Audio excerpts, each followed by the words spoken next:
আলাইকুম গাইস। এই দেখুন, এই কোরবানি ঈদ অনেকে আসলে বোরানি খেতে অনেক পছন্দ করেন, কিন্তু পাতা পাচ্ছেন না। কারো যদি লাগে অবশ্যই কমেন্ট করে জানাবেন। এই পুদিনা পাতার বোরহানি বানায় আমি জানি। এই পাতা দিয়ে অনেকে আবার মুড়ির সাথে খায়।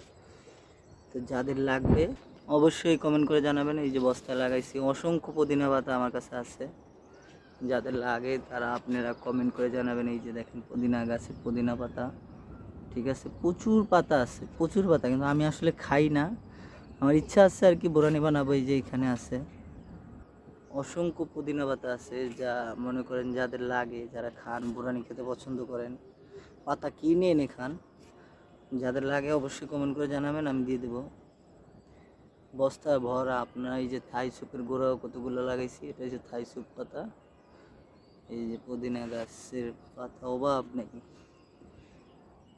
বস্তায় বস্তায় লাগাইছিলাম রমজান মাসে, আসলে ওরকমভাবে খাওয়া পড়ে না।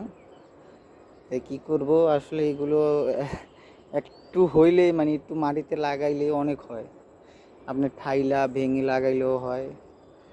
গাছের যত্ন করছি, এই গাছগুলো অনেক বড় হয়ে গেছে, খাওয়া হয় না। কাটলে আবার প্রচুর হয়। কার যদি লাগে বলবেন অবশ্যই।